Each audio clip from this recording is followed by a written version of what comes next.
আসসালামু আলাইকুম সুপ্রিয় দর্শক মণ্ডলী। মির্জা আব্বাস মামলা করেছে নাসিরউদ্দিন পাটোয়ারির নামে।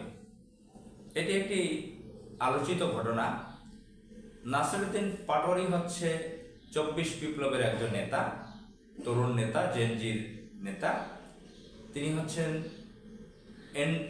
এখন যে এনসিপি নামের যে পার্টিটা, ন্যাশনাল সিটিজেন পার্টি, এই পার্টিরও একজন নেতা। তিনি ঢাকা ৮ আসনে সংসদ সদস্য পদে প্রার্থী হয়ে লড়াই করেছেন। তিনি জিতেছেন, কিন্তু ইলেকশন ইঞ্জিনিয়ারিং এর মাধ্যমে মির্জা আব্বাসকে সেখানে জেতানো হয়েছে। আপনারা জানেন যে ১২ ফেব্রুয়ারি কি ধরনের ইলেকশন ইঞ্জিনিয়ারিং হয়েছে। তো নাসিরউদ্দিন পাটোয়ারি এনসিপির নেতাদের মধ্যে একটু আলাদা। তিনি অন্যদের মতো নন। তিনি বিভিন্ন জায়গায় জোকস করেন।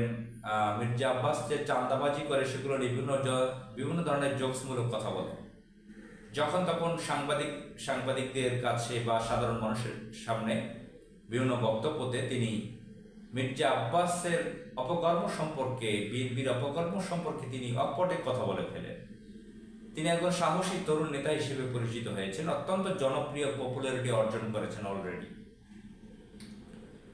তো একটি ইঞ্জিনিয়ারিং এর মাধ্যমে তাকে পরাজিত করা হয়েছে, তাকে জিততে দেওয়া হয়নি। ২ নম্বরই, ৬ নম্বরই, ৯ নম্বরই করে মির্জা আব্বাস জিতে গিয়েছেন।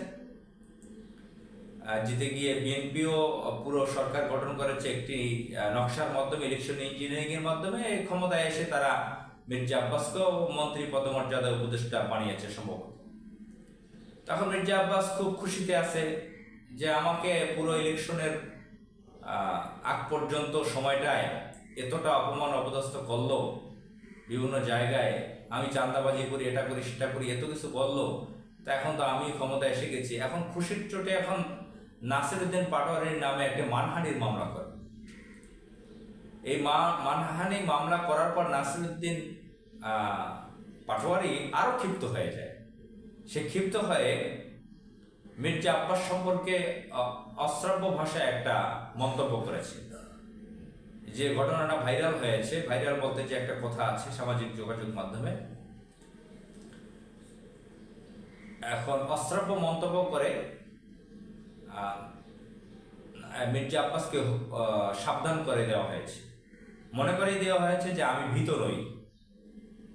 এই সমস্ত তোমার মতন আব্বাস, চান্দা আব্বাসের কোটানকোট তোমার এই সমস্ত মামলা টামলায় আমি ভয়টাই পাই না। আমি তো ২৪শে জুলাই এইভাবে আমাকে লটকাইয়া সারা রাত রাখা হয়েছে, পিটানো হয়েছে, নির্যাতন করা হয়েছে, ইত্যাদি ইত্যাদি কোটানকোট। তো মির্জা আব্বাসরা বাংলাদেশে যারা মির্জা আব্বাস বলেন, আমানুল্লাহ আমান বলেন, মির্জা ফখরুল বলেন, যারা মির্জাফরের উত্তরসূরি, যারা বেইমানি করেছে, মুনাফিকি করেছে, যারা সেই ভারত কর্তৃক পরিচালিত আওয়ামী লীগ সন্ত্রাসী সংগঠনের সাথে মিলে তারা রাজপথে আন্দোলন করতে দেয় না, শেখ হাসিনার অবৈধ ক্ষমতাকে দীর্ঘায়িত করেছে, যারা আওয়ামী লীগের সাথে একসাথে ব্যবসা বাণিজ্য করেছে, একসাথে চাঁদাবাজি করেছে, ভাগ বটোয়ারা করে নিয়েছে, একসাথে চুরি করেছে, দুর্নীতি করেছে, সে আওয়ামী লীগের সাথে ভিতরে ভিতরে মিলে তারা খালেদা জিয়াকে মৃত্যুর মুখে ঠেলে দিয়েছে। তাকে, তিনি মজলুমের শিকার হয়েছে, তাকে নির্যাতন করা হয়েছে খালেদা জিয়াকে। এর জন্য বিএনপির বহু নেতা দায়ী। বিএনপির যারা অনেক নেতা আছে যারা ভারতের এজেন্ট হয়ে কাজ করে, আমির খসরু মাহমুদ চৌধুরীর নামও এখানে আছে। আমরা তো সেটা বাস্তবে দেখেছি কিভাবে ভারতের বিজেপির নেতার সামনে গিয়ে সে মাথা নত করে, কিভাবে ঘন ঘন ভারতে গিয়ে বৈঠক করে তারা। আমরা মিডিয়ার কল্যাণে এগুলা দেখেছি। এই মির্জা ফখরুলরা, মির্জা আব্বাসরা বারবার বলতো ঈদের পরে আন্দোলন হবে। বহু ঈদ চলে গেছে, 15 দুগুণে 30টা ঈদ চলে গেছে, 31টা ঈদ চলে গেছে, তারা আন্দোলন করে নাই। আন্দোলনের নামে মাঝে মাঝে অ্যাক্টিং করতো তারা। সফলভাবে কোনো আন্দোলন করে না। সফলভাবে আন্দোলন করলে কখনো শেখ হাসিনা টিকতে পারতো না।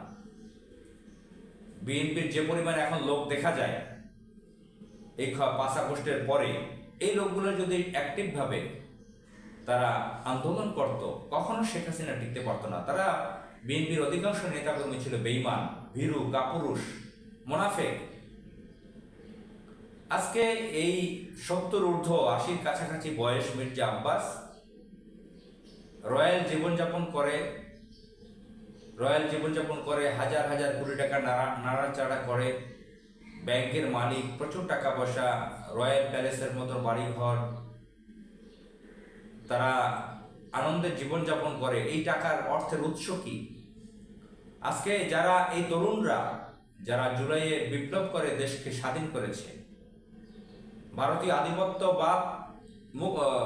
আধিপত্যবাদকে বিতাড়িত করেছে, শেখ হাসিনা দিল্লিতে পালাতে বাধ্য হয়েছে, সেই তরুণ জেনজিদের সাথে তারা বেইমানি করেছে, তাদেরকে তুচ্ছ তাচ্ছিল্য করে, তাদের বিরুদ্ধে মামলা দিচ্ছে, তাদেরকে ইঞ্জিনিয়ারিং করে ঠকিয়ে দিয়ে নিজে এমপি হয়ে যাচ্ছে।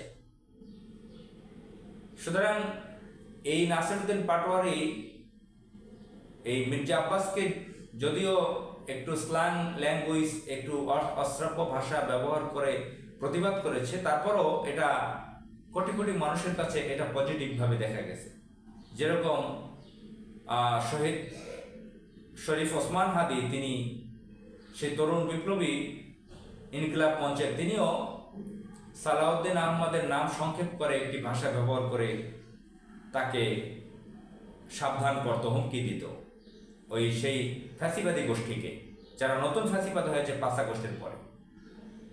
তো যাই হোক, আমরা বাংলাদেশে তরুণরা যদি খারাপ কিছু করে সেটারও প্রতিবাদ করতে চাই।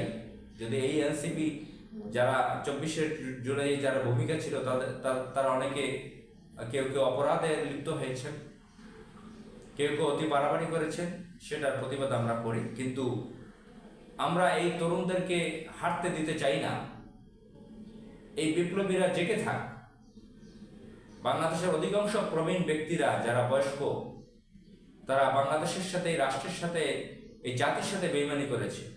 যেমনটি রাসূল পাক সাল্লাল্লাহু আলাইহি ওয়াসাল্লামের সময়, আমাদের প্রিয় নবী হযরত মুহাম্মদ সাল্লাল্লাহু আলাইহি ওয়াসাল্লামের সময়ে অধিকাংশ বয়স্ক লোকেরা মুনাফিকি করেছে। অধিকাংশ বয়স্ক লোকেরা চরমভাবে ইসলামের বিরোধিতা করেছে, নবীর সাথে বেয়াদবি করেছে। এই সমসাময়িক সময়ে বাংলাদেশে দেখি যে আমরা অধিকাংশ বয়স্ক লোক, প্রবীণ লোকরা চরম বেইমানিতে লিপ্ত। তারা মির্জাফরি করছে, তারা ভারতের কাছে বিক্রি হয়ে গেছে। তারা এত রক্তের বিনিময়ে একটি দেশকে মুক্ত করা হলো, এত শিশুরা, এত তরুণরা জীবন দিল, তারপরও তাদের হুঁশ আসে নাই।